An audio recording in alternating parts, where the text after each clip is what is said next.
E Daniel Souza, eu vou datar aqui mais uma vez esse episódio. A gente está gravando exatamente, hoje é terça-feira, 25 de fevereiro.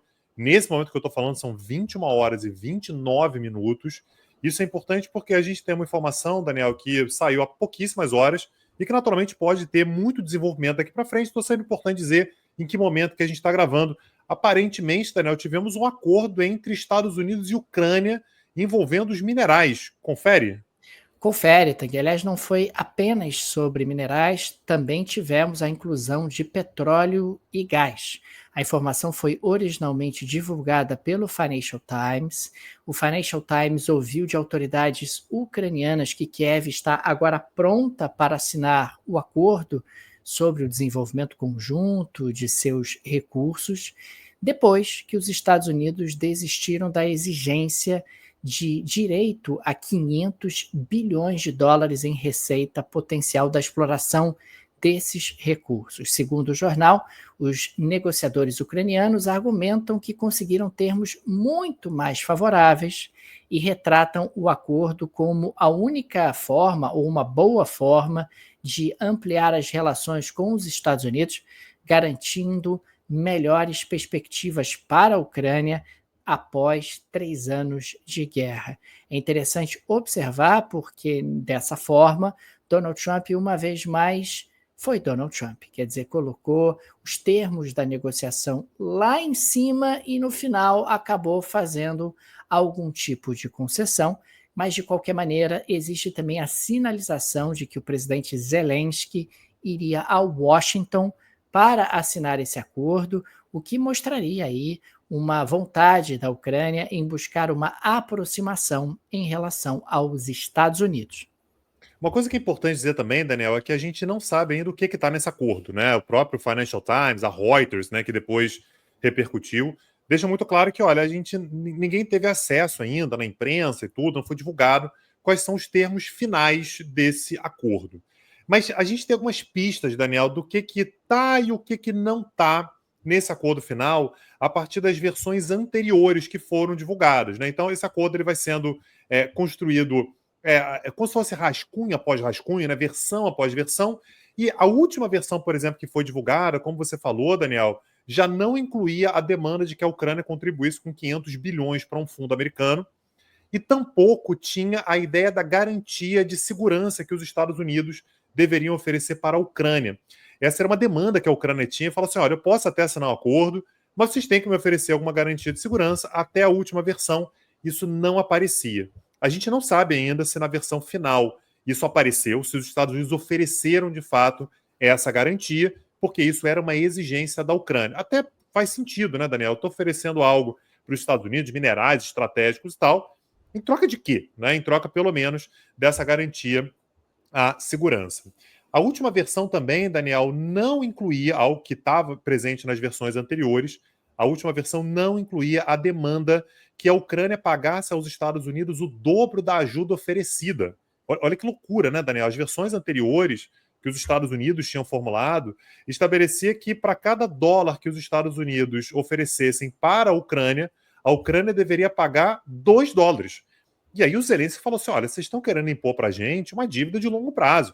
É como se a Ucrânia tivesse sido a derrotada na guerra e tivesse tendo que pagar tributo de guerra, né? Realmente seria uma loucura. Tributo de guerra para alguém que não participou da guerra, pelo menos não diretamente. Pois é, então, e que é um aliado, né? Pelo menos era um aliado até muito, muito pouco tempo atrás. Então, a última versão não é a versão que foi fechada, não dá para saber como é que foi a versão fechada, mas a última versão que estava sendo discutida, que foi divulgada, já não incluía essa necessidade, essa obrigação. O último rascunho, mais uma vez, o último rascunho ao qual a gente teve acesso, falava que a Ucrânia contribuiria com um fundo pertencente aos Estados Unidos com metade de suas receitas em recursos naturais, como minerais estratégicos, óleo e gás. Então, de tudo que a Ucrânia conseguisse arrecadar dessas 3 áreas, metade iria para esse fundo. Mais uma vez, a gente não sabe o que está na versão final. E, em contrapartida, os Estados Unidos se comprometeriam com o desenvolvimento futuro econômico da Ucrânia. Então, a gente ainda vai precisar de algum tempo para saber, no fim das contas, o que foi para o acordo final, mas parece, Daniel, pelo menos ao longo dessa evolução, um acordo um pouco mais palatável para a Ucrânia, mas ainda assim, os Estados Unidos fazendo exigências reais da Ucrânia, eu te ajudo, mas tem uma série de coisas que você vai ter que me oferecer sim, porque senão essa ajuda não vem. A sinalização é de que a Ucrânia olha para um acordo como esse e pensa: bom, se os Estados Unidos vão ter direito à metade da receita, significa que eu terei a outra metade, e bem ou mal, quando eles se tornam meus sócios, eles têm, claro, a vantagem de enxergar para a Ucrânia como sendo lucrativa quando ela está estabilizada do ponto de vista militar, quando você tem a eliminação de qualquer tipo de perigo de guerra. Talvez seja esse um pouco o raciocínio dos ucranianos. Agora também chamou muito a atenção como os europeus estão atrasados nessas negociações, porque ontem saiu a informação divulgada pela agência France Press que os europeus tinham também proposto, a União Europeia tinha proposto também à Ucrânia um acordo ganha-ganha sobre justamente os recursos minerais ucranianos. Não há detalhes sobre o que os europeus efetivamente propuseram para os ucranianos, mas, de qualquer maneira, você tem a Europa chegando super atrasada e tentando, de alguma maneira, buscar um acordo também com os ucranianos dentro de um contexto onde a Ucrânia se sente mais atraída, claro, pelos Estados Unidos, porque a ajuda americana acaba sendo mais importante do que a ajuda europeia dentro desse contexto que as negociações entre Estados Unidos e Rússia já foram abertas de maneira pública e notória. E também chamou a atenção porque no dia de hoje, na terça-feira, o Kremlin afirmou que a Rússia também possui grandes depósitos de metais em terras raras e que está aberta a negociações para desenvolver essas terras com os Estados Unidos, algo que a Rússia já tinha dito, mas a Rússia reafirma, dentro de um contexto onde os Estados Unidos aparentemente estão buscando um acordo com a Ucrânia, que ela, a Rússia, também tem terras raras, inclusive algumas dessas terras raras estão justamente em áreas ocupadas da Ucrânia, e, consequentemente, Estados Unidos, eu também quero fazer um acordo com vocês sobre a possibilidade de exploração desses recursos.